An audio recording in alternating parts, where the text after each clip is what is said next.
empezamos con propiedades coligativas.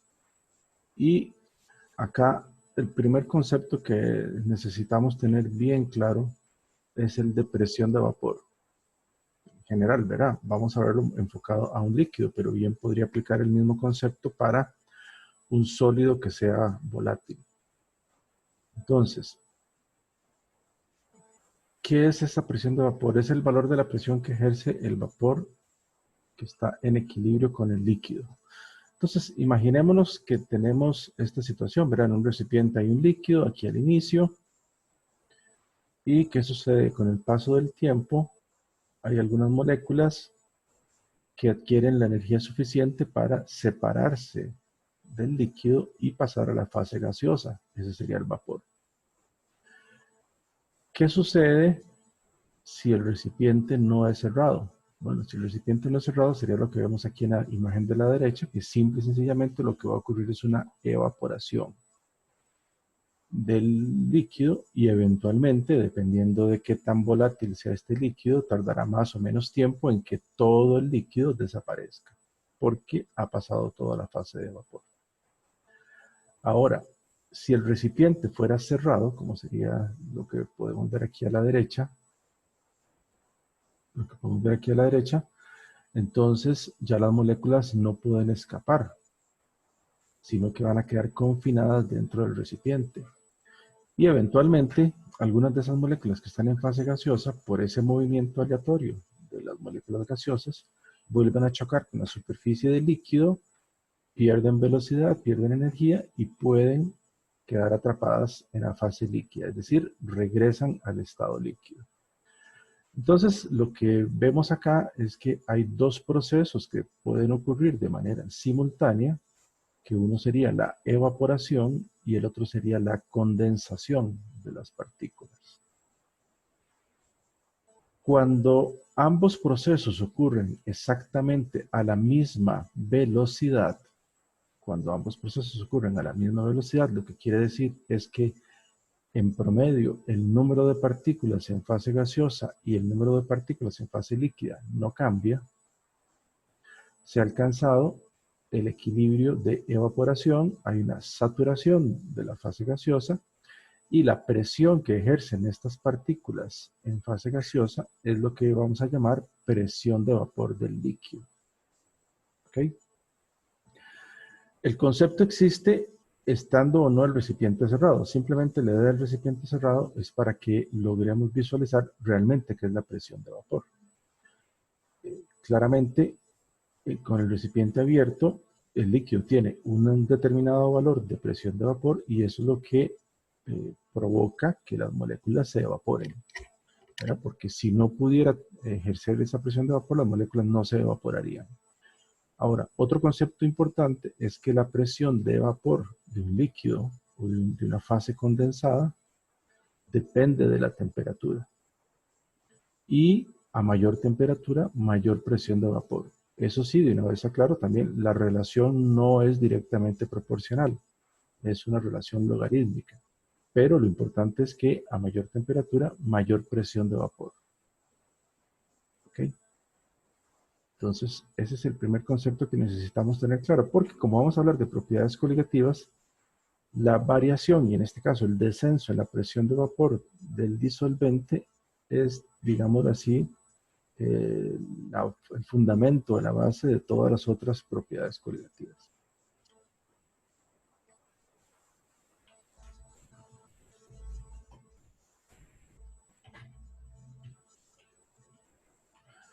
Ok, entonces imaginémonos que tenemos un disolvente, como en la imagen anterior, que dependiendo de su presión de vapor, sus moléculas tienden a evaporarse con mayor o menor intensidad.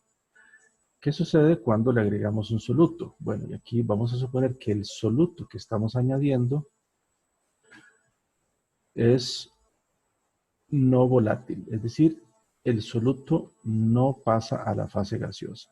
Por lo tanto, la presión del vapor que va a estar en equilibrio con ahora la disolución, únicamente la va a aportar el disolvente. ¿Okay? Entonces, a partir de ahora, suponemos que con las disoluciones en las que trabajamos, el soluto o los solutos son no volátiles. Claramente esto es una suposición, ¿verdad? Porque hay muchos solutos que son volátiles. Pero para fines de analizar esto de una manera más simple, vamos a suponer que todas las disoluciones con las que trabajaremos, el soluto o los solutos que están ahí son no volátiles.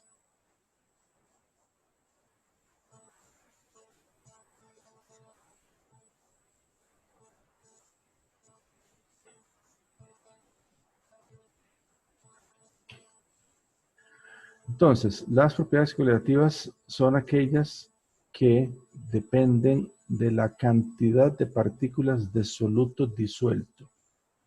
Y realmente no nos interesa la identidad, es decir, el tipo de partículas o el tipo de soluto. Entonces, aquí simple y sencillamente vamos a considerar partículas cada especie química individual que aparezca ahí. Entonces, una partícula puede ser un átomo, una partícula puede ser una molécula, una partícula puede ser un ion, o una partícula puede ser un conglomerado de átomos, un conglomerado de moléculas o un conglomerado de iones. Siempre y cuando permanezcan unidos y se comporten como una partícula, así los vamos a considerar. Y podemos tener en una misma disolución diferentes tipos de partículas. Es decir, podemos tener átomos, podemos tener moléculas, podemos tener iones, conglomerados de ambas, todos juntos ahí. Y para cada una de estas propiedades coligativas, lo único que nos va a interesar es cuántas partículas hay en total. Y eso es algo que debemos tener muy claro. Y entonces las propiedades coligativas son 4, son estas que aparecen acá. El descenso de la presión de vapor, el descenso crioscópico o descenso en la temperatura de congelación del disolvente, el ascenso ebulloscópico o aumento de la temperatura de ebullición del disolvente y el desarrollo o presencia de una presión osmótica en la disolución. Entonces la idea es que vamos a ir analizándolas una por una. Pero antes de ir a ver una por una de las propiedades coligativas, es necesario que hagamos algunos repasos de conceptos que debemos tener claros. Uno es la ley de Raoult. La ley de Raoult se aplica para el concepto de disolución ideal. Y con respecto a este tipo de disoluciones, lo que podemos decir es que se aproximan al comportamiento ideal cuando uno está muy diluida. Es decir, las disoluciones reales se aproximan al comportamiento de una disolución ideal, en primer lugar, cuando están muy diluidas.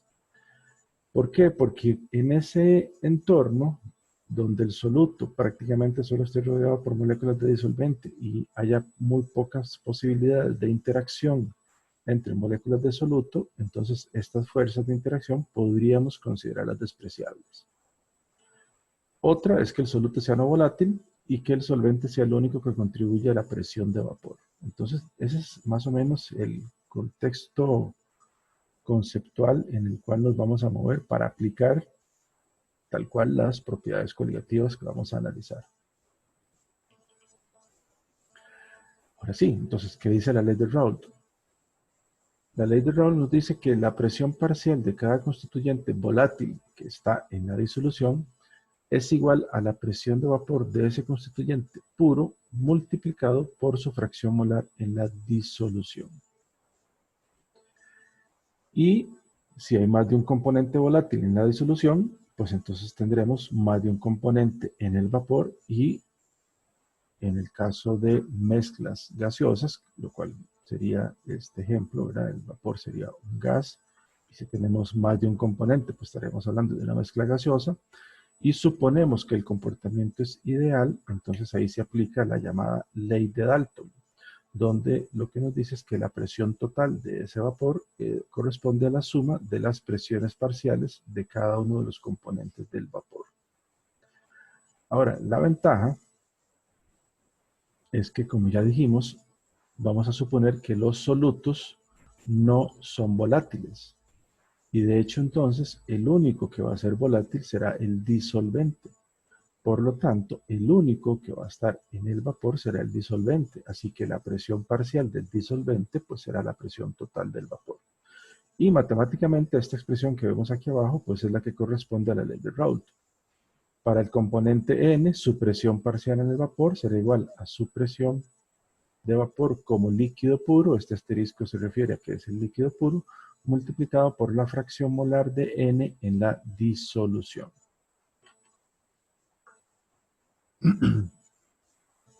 Muy bien. Entonces, volvemos con lo mismo. Vamos a proponer ese modelo de esa disolución ideal donde se cumple que el disolvente es volátil, el soluto es no volátil y además ese soluto es un no electrolito. Vamos a trabajar en primer lugar con solutos que son no electrolitos. Es decir, es aquel soluto que al disolverlo no se disocia en iones. Entonces, ¿qué tendríamos acá? Que en esa disolución ideal se cumple esta ecuación. En esta ecuación lo que se cumple es que este símbolo acá corresponde a lo que se conoce o se llama como potencial químico del componente I.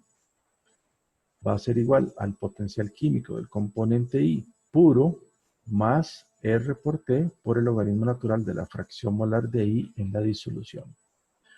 Entonces, si la disolución es ideal, todos los componentes siguen esta ecuación. Y acá esto es determinante porque entonces veremos que en realidad la propiedad, digamos, termodinámica fundamental con la cual trabajaremos en este concepto de propiedades coligativas es el potencial químico. Muy bien, entonces vamos a ver un poco esto gráficamente. ¿Qué sucede con la presión de vapor del disolvente cuando está solo y cuando hay soluto? Entonces, claramente, si no hay solutos, podemos decir que la presión de vapor es máxima y va a depender únicamente de la temperatura. ¿Y por qué decimos que es máxima? Si ustedes recuerdan, la ley de Raoult que acabamos de ver nos dice que la presión parcial en el vapor va a ser igual a ¿qué? A la presión de vapor del líquido puro multiplicada por la fracción molar de ese componente en la disolución. Si el líquido está puro, su fracción molar es 1. Por lo tanto, su presión parcial en el vapor será igual a su presión de vapor como líquido puro. Y ese sería el valor máximo que puede tomar. En el momento que coloquemos un soluto, ¿qué va a suceder con la fracción molar del disolvente? Bueno, va a ser menor a 1. Y entre más soluto, más se va a alejar de 1, la fracción molar del disolvente. Y por lo tanto, su presión parcial más se va a alejar de la presión de vapor del líquido puro. Entonces, eso es lo primero que debemos tener claro. Cuando no hay solutos, es decir, cuando tengo el disolvente puro, la presión de vapor es máxima. Y como depende solo de la temperatura, el potencial químico va a ser máximo. ¿Verdad? Porque igual podemos devolvernos a la expresión anterior. Acá también. Si el disolvente está puro, su fracción molar es 1, logaritmo natural de 1 es 0, por lo tanto, todo este término a la derecha se hace 0, y tendremos que el potencial químico de esa sustancia será igual a su potencial químico como líquido puro. ¿Okay? En el momento que agregamos un soluto, esta fracción molar se hace diferente de 1 y menor, y el logaritmo de cualquier número menor a 1 es negativo, por lo tanto, el potencial químico será menor que el potencial químico del líquido puro.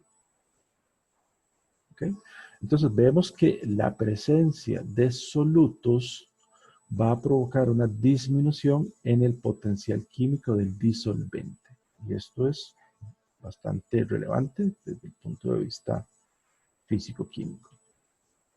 Muy bien, entonces tenemos eso aquí, el disolvente puro. ¿Qué va a suceder? Bueno, que solito se va a ir evaporando. ¿Qué sucede cuando le agregamos un soluto? Por ejemplo, la urea. Entonces vamos a poner que tenemos urea en 100 mililitros de agua. En primer lugar es un no electrolito, es bastante común en el cuerpo, es el metabolito principal de la degradación de los aminoácidos y además es no volátil. ¿Qué sucede entonces con el soluto? Que aquí está representado por las bolitas de color verde. Bueno, va a estar homogéneamente distribuido en la disolución y por lo tanto, si está homogéneamente distribuido en la disolución, también habrá partículas o moléculas de urea en la superficie del líquido. ¿Okay? En la superficie del líquido. Como estas moléculas no son volátiles, no hay forma de que pasen a la fase gaseosa, su presencia en la superficie de alguna manera bloquea la evaporación de las moléculas de agua del disolvente. Y esto es lo que provoca entonces esa disminución en la presión del vapor. Básicamente es un efecto mecánico, ¿verdad? No solo bloquea, también por las interacciones de atracción que se pueden establecer, evita que con mayor facilidad las moléculas de agua se evaporen. Y repito, entonces esta es la explicación, digamos así, gráfica del por qué va a ocurrir una disminución del potencial químico del agua como disolvente y una disminución de su presión de vapor.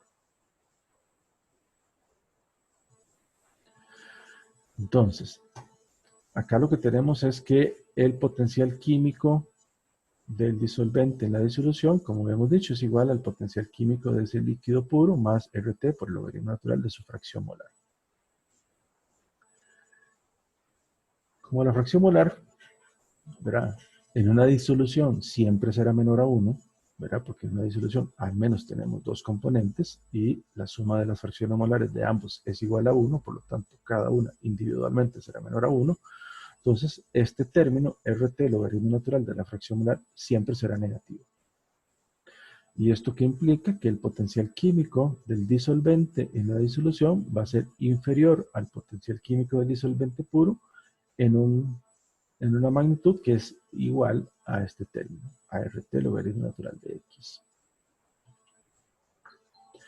Entonces, como les decía hace un momento, las propiedades coligativas, todas las 4 que vamos a analizar, tienen su origen en esta disminución del potencial químico del disolvente. Entonces, lo que podemos ver es que esta diferencia del potencial químico de la disolución menos el potencial químico del líquido puro es igual a RT, logaritmo natural de la fracción molar. Y lo que acabamos de decir se puede resumir en esta expresión. El potencial químico del disolvente en la disolución siempre será menor al potencial químico del disolvente puro. Siempre. Y entre menos diluidas de la disolución, es decir, entre mayor soluto haya, menor será el potencial químico del disolvente en la disolución.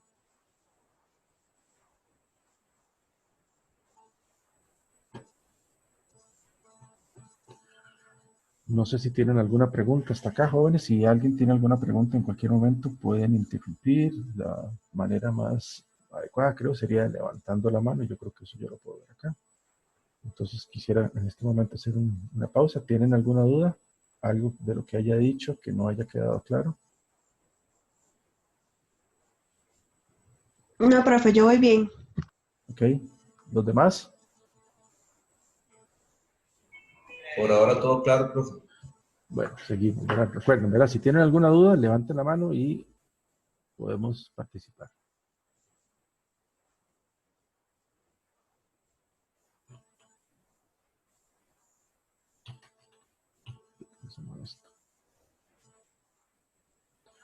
Ok. Entonces, vamos a ver esto ahora gráficamente. Esto es lo que se llama un diagrama de fases para una sustancia, una sola sustancia inicialmente. Y entonces acá lo que podemos ver en este color como fucsia sería el diagrama de fases para el disolvente puro. El disolvente puro. ¿Por qué esto se le llama un diagrama de fases? Por aquello para que lo veamos. Esta curva que estoy señalando acá con el cursor corresponde a la curva que separa la fase líquida, que sería esto que tenemos acá, de la fase gaseosa, que sería lo que está por debajo de la curva. Por lo tanto, esta curva corresponde al equilibrio líquido-vapor. Entonces ya tenemos que cualquier punto que esté en esta región que estoy señalando corresponde a un sistema donde lo que tenemos es un líquido. Cualquier punto que esté por debajo de la curva corresponde a un sistema donde lo que tenemos es un gas, un vapor. Y de este lado, aquí totalmente a la izquierda, lo que tendríamos es que cualquier punto por acá corresponde a un sistema donde el estado es sólido. Por lo tanto, esta que vemos acá como una línea recta sería el límite entre líquido y sólido, y acá entonces tendríamos el equilibrio sólido-líquido. Entonces, por ejemplo, ven que aquí en el eje Y tenemos presión y en el eje X temperatura. Entonces, si la presión es una atmósfera, que normalmente esto le llamamos la presión normal, entonces nos vamos a este punto, ¿verdad? En el equilibrio líquido-vapor que corresponde a una presión de una atmósfera. ¿Y qué representa este punto? Bueno, este punto representaría el punto de ebullición normal del disolvente, del líquido. Por ejemplo, si esto fuera agua, a este punto la temperatura debería ser 100 grados centígrados. Como todos sabemos, el agua bajo una atmósfera de presión ebulle a 100 grados centígrados. ¿Okay? Igual, a una atmósfera, en este punto, que es el equilibrio sólido-líquido, sería el punto de fusión o de congelación del líquido. Si fuera el agua a una atmósfera, pues aquí este valor correspondería a 0 grados centígrados. Esta línea de acá abajo, pues correspondería al equilibrio sólido-gas. Sólido-gas. Y este punto de acá, donde se, digámoslo así, se unen las tres líneas, se conoce como el punto triple y es el único punto donde tendríamos tres estados en equilibrio. ¿Okay? Pero por ahora nos vamos a concentrar en esta línea acá, en la línea de presión de vapor del disolvente, ¿verdad? Entonces aquí es donde podemos ver que la presión de vapor es una función de la temperatura y como les decía antes, a mayor temperatura vemos que la presión de vapor aumenta, pero es evidente que la relación no es lineal, ¿verdad? Eso es para que lo tengamos claro. ¿Qué sucede entonces cuando agregamos un soluto? ¿Qué vimos? Bueno, que el soluto disminuye la presión de vapor. Y entonces por eso para cada punto, con respecto al disolvente puro, en la disolución habrá un punto más abajo y esta sería, para esta disolución en específico, la nueva curva de presión de vapor del disolvente en función de la temperatura. ¿Verdad? Que vemos que es inferior con respecto a cada uno. ¿Qué sucede con esto? Vemos que entonces, como la curva se traslada hacia abajo, cambian todos los parámetros. ¿Verdad? Vean que ahora el punto de ebullición ya no será el inicialmente para el disolvente puro, sino que ahora va a estar corrido hacia arriba, es decir, a una mayor temperatura. Vean que el punto de congelación ya no va a ser este, sino que ahora va a andar por acá. Y la presión de vapor, en todos los casos, va a estar por debajo. Entonces, bueno, este sería el fundamento, digamos, viéndolo gráficamente, de todas las propiedades coligativas. Entonces, ahora sí, vamos a enfocarnos en la primera propiedad coligativa, que es la disminución de la presión de vapor. Esto puede sonar un poco repetitivo, pero la idea es que quede bastante claro, ¿verdad? Cuando disolvemos ese soluto no volátil, el disolvente volátil, el vapor que existe sobre la disolución se va a deber única y exclusivamente al disolvente. La posible presión de vapor del soluto, vamos a despreciarla y tomar en consideración solo la del disolvente. Esto en el caso hipotético de que estuviéramos trabajando con algún soluto que algo de volatilidad tuviera. Recuerden que de todos modos estamos hablando de disoluciones muy diluidas, así que la cantidad de soluto que en este caso hipotético podría evaporarse va a ser muy pequeña con relación con el disolvente, por lo tanto el aporte a la presión de vapor de la disolución será despreciable. Entonces, aquí incluso, aunque trabajáramos con solutos relativamente volátiles, podríamos para fines prácticos despreciar eso, pero recuerden, la suposición que hacemos es que los solutos no son volátiles.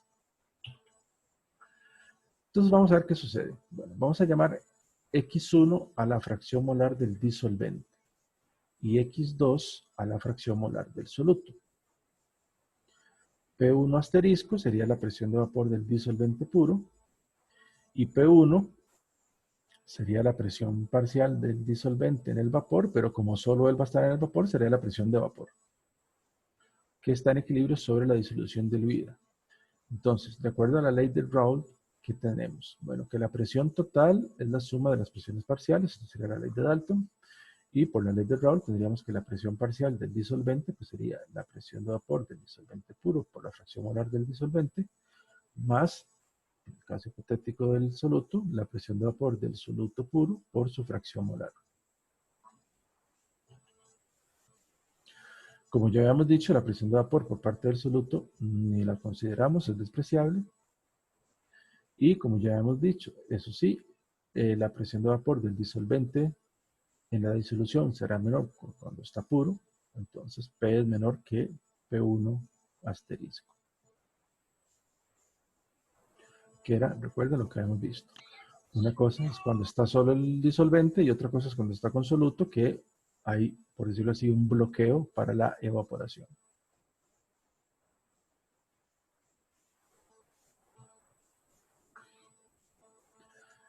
Entonces, ¿qué tenemos? Que la presión total del vapor en equilibrio con la disolución se debe únicamente al disolvente y va a ser igual a esta expresión, a la presión de vapor del disolvente puro multiplicada por su fracción molar.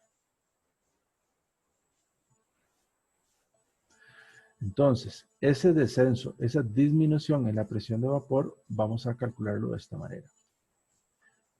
Es un delta P, un descenso. Entonces va a ser igual a la presión de vapor del disolvente puro menos la presión del vapor en la disolución. ¿Ok?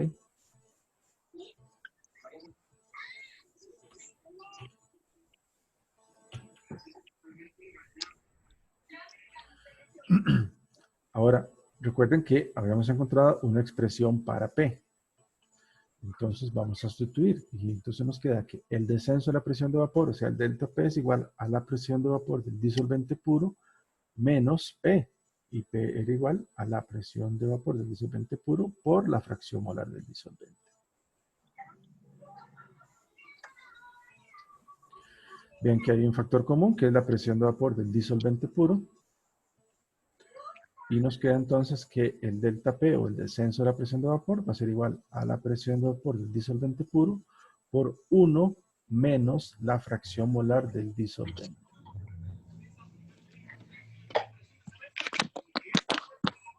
Ahora, ¿qué tenemos aquí?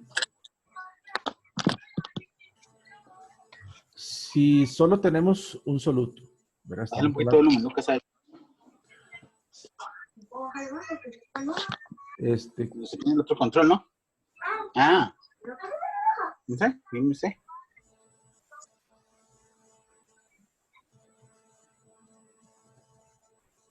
Ok, lo que tenemos acá, si solo tenemos una disolución binaria, es decir, un soluto y un disolvente, la suma de las fracciones molares de soluto y disolvente, o sea, X1 más X2, tiene que ser igual a 1.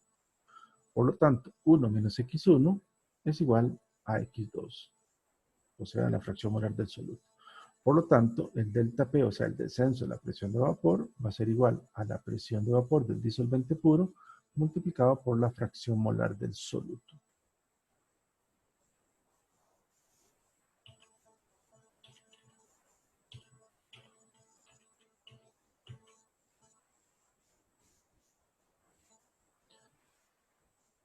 Y entonces lo que obtenemos es que la disminución en la presión de vapor es proporcional al número de partículas de soluto, porque al final de cuentas, ¿qué es fracción molar de soluto?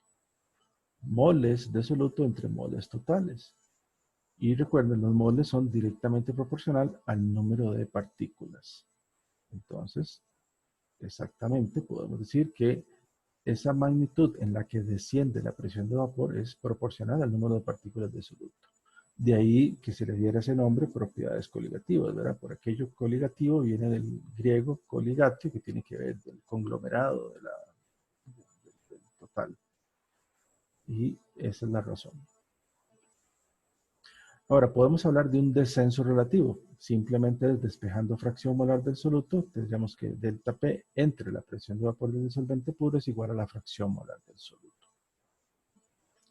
¿Verdad? Y eso sería el descenso relativo.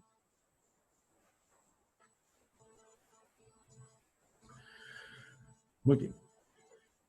Tenemos acá un ejemplo que vamos a resolver rápidamente para empezar a aplicar estas expresiones que acabamos de ver.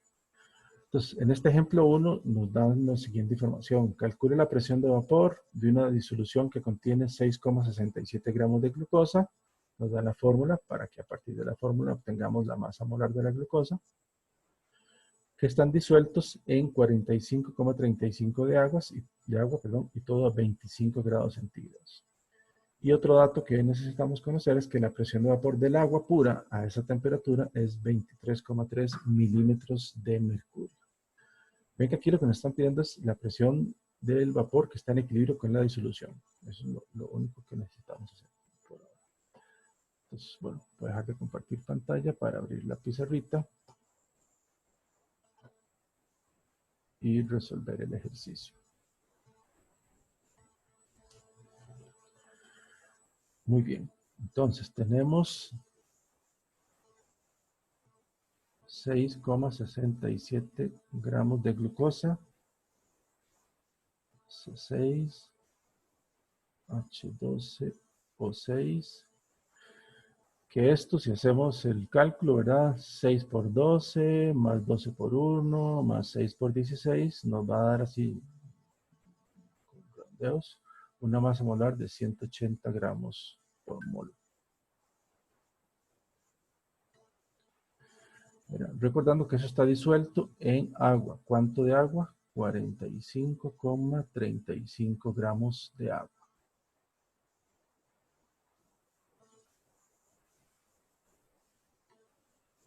Y todo a 25 grados. Y recordando que la presión de vapor del agua a 25 grados es de 23,3 milímetros de mercurio. Entonces, como lo que me están pidiendo es la presión de vapor de la disolución P, que ya habíamos dicho, aquí el único que aporta el vapor es el disolvente, y de acuerdo a la ley de Raoult, la presión de vapor del disolvente en el vapor pues será igual a ¿qué? A la presión de vapor del disolvente puro por la fracción molar del disolvente en la disolución. Entonces vean que este término lo tenemos, lo que deberíamos averiguar es la fracción molar del disolvente para encontrar P.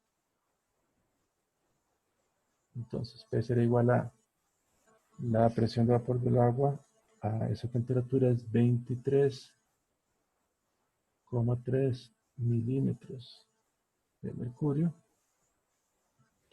y eso habría que multiplicarlo por la fracción molar del agua. Entonces, recuerden, ¿qué es fracción molar? Moles del componente que queremos averiguar su fracción molar dividido entre moles totales de la mezcla. Entonces, los moles de agua pues serían la masa de agua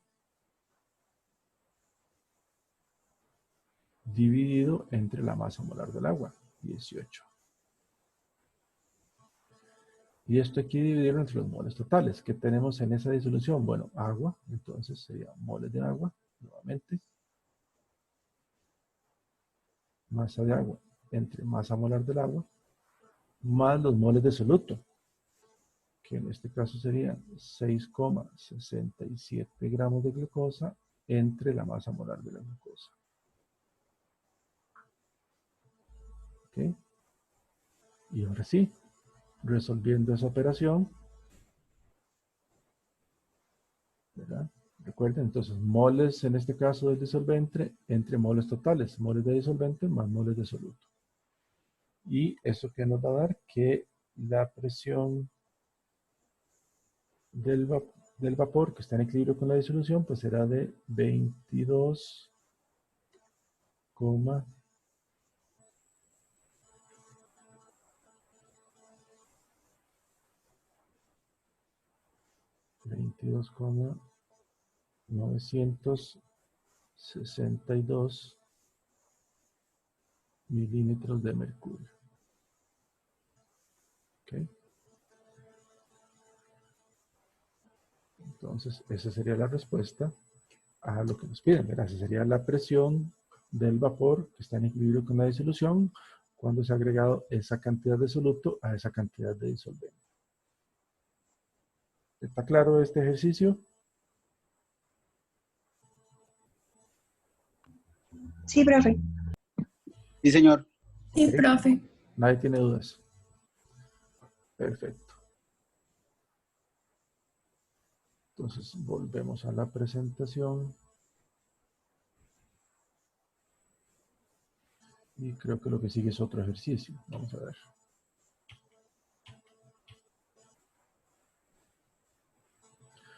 Sí, viene otro ejemplo. Este nos dice cuántos gramos de glucosa se deben añadir a 123,98 gramos de agua para disminuir la presión de vapor en 2,5 milímetros de mercurio, pero a 25 grados. Bueno, nos vuelven a dar la misma información. La presión de vapor del agua a esa temperatura es 23,3. Y la masa molar de la glucosa, ya la hemos averiguado, es 180 gramos por mol. ¿Okay? Entonces vean que ahora, ¿qué es el dato que nos están dando? Nos están dando el delta P, el descenso. Nos dicen que es 2,5. Entonces, ¿qué es lo que necesitamos averiguar? Bueno, ¿cuántos gramos de glucosa hay que agregar a esa cantidad de agua para que el delta P sea 2,5 miligramos de mercurio a 25 grados? Entonces, volvemos a la pizarra.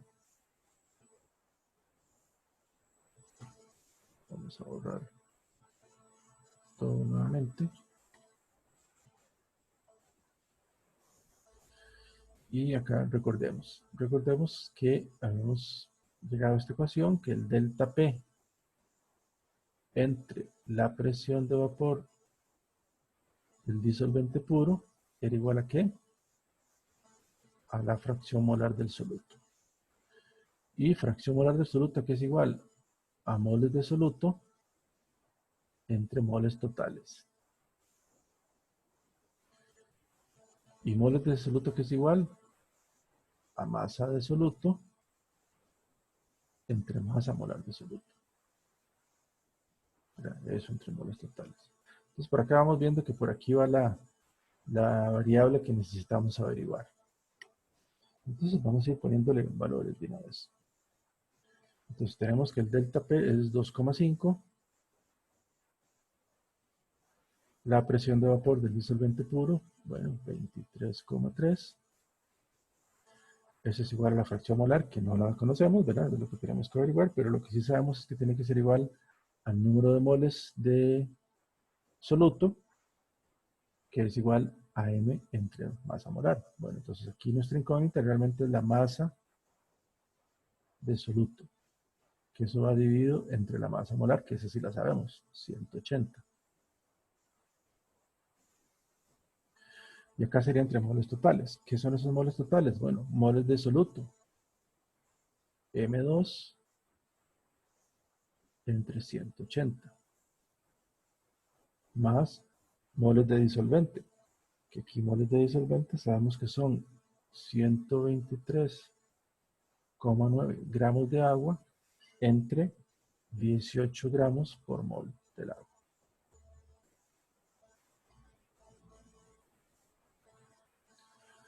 Ok, aquí podemos acomodar esto, ¿verdad? Extremos por extremos, medios por medios. ¿Esto qué nos va a quedar? Que esto va a ser igual a M2 entre 180 multiplica todo lo que esté aquí abajo. M2 entre 180 por 180, pues es M2. Más 123,9 por 180 entre 18. ¿Ok?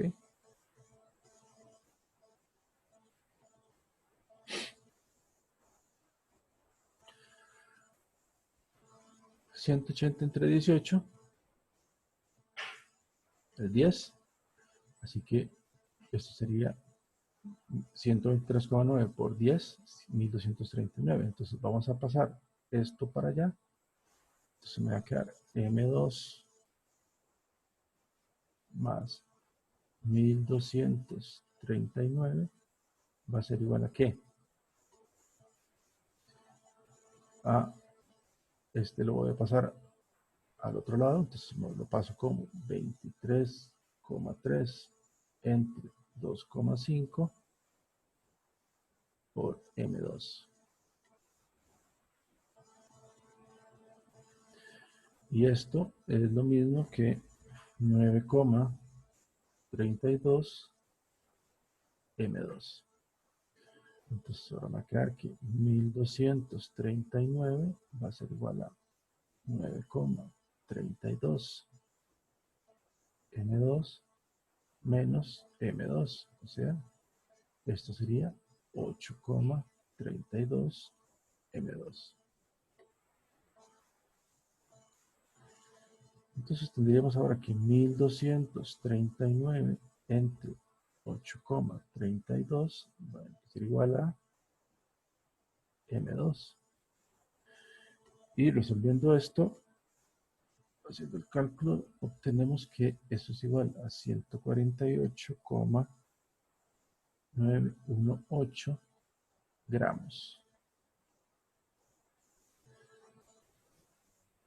Es decir, que si agregamos 148,918 gramos de glucosa a 123,9 gramos de agua, se obtendrá un descenso en la presión de vapor del agua a 25 grados de 2,5 milímetros de mercurio. ¿Okay? ¿Alguna pregunta con este ejemplo?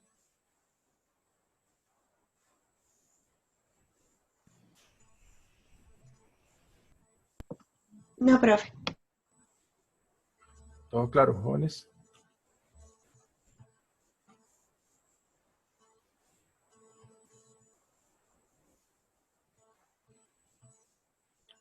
Muy bien. Entonces, continuamos.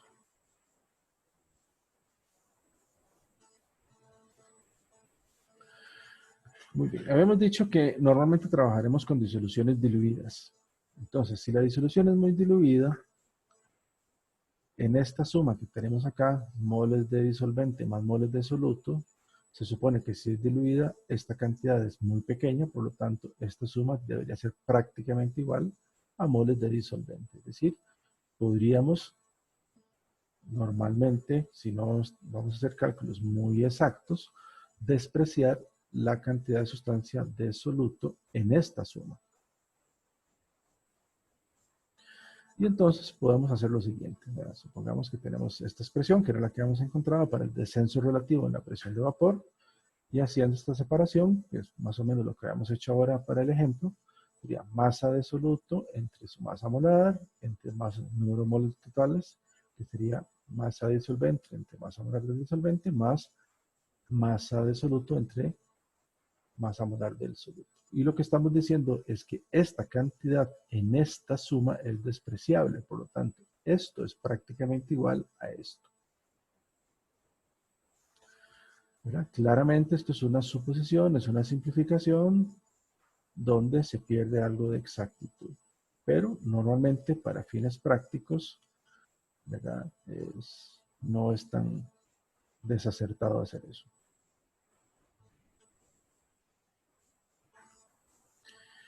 Y bueno, podemos reacomodar esos términos de esta manera y entonces nos queda que el descenso relativo delta P entre la presión de vapor del disolvente puro pues es igual a la masa de soluto por la masa molar del disolvente entre la masa de disolvente por la masa molar del soluto.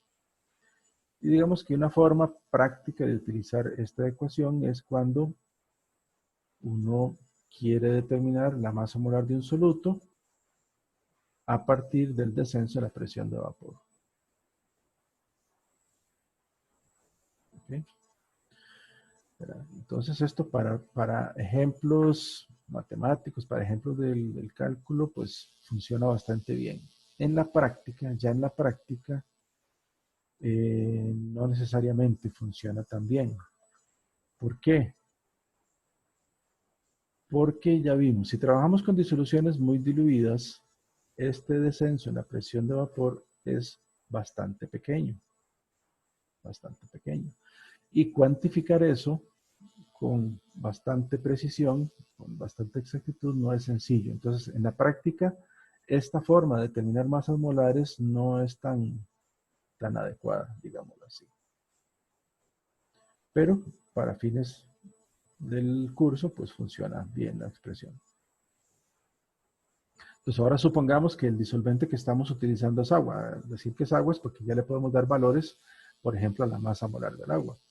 Entonces aquí en vez de M1 ya podemos poner 18. Si supongo que tengo 1 kilogramo de agua, o sea, 1000 gramos de agua, pues entonces aquí ya la masa de agua, pues pongo 1000. Entonces me queda esta expresión. ¿Verdad? Donde aquí lo que tendríamos es que el descenso relativo es igual a 0.0018 masa de soluto entre masa molar del soluto.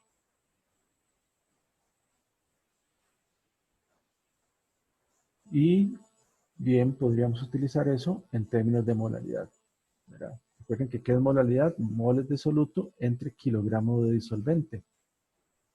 Entonces, masa de soluto entre masa molar, esos son moles de soluto.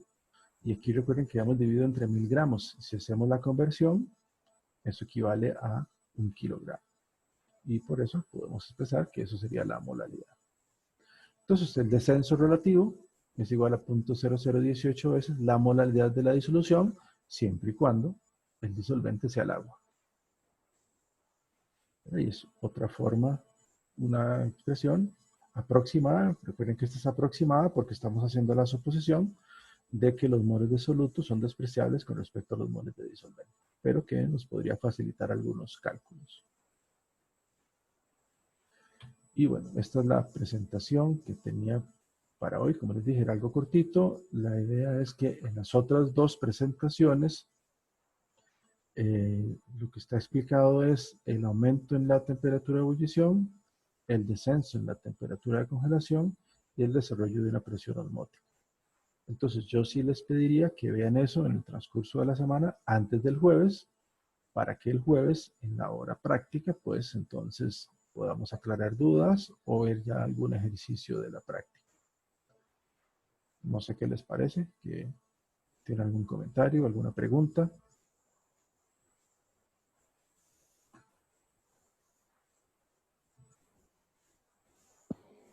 Yo no, profe, todo bien. ¿Todo bien? ¿Los demás? A mí todo me quedó. Profe, todo bien. Sí. Todo Ok. bien, profe. Bueno, entonces como vieron, en la carpeta que les puse también está el capítulo de un libro donde pues viene algún fundamento, digamos, teórico explicado así del libro para que también lo repasen de ahí. Y bueno, no sé, ya esto sería lo que les ofrecería por hoy. Si no tienen preguntas ni dudas, podemos dar por concluida la sesión con el compromiso de que, pues, repito, en el transcurso de la semana, antes del jueves, pues vean lo que les preparé ahí. Listo, profe, gracias. Bueno, Gracias, profe. Hasta luego. Perfecto, profe. Muchas gracias. ok. Muchas gracias, profe. Bueno, hasta luego.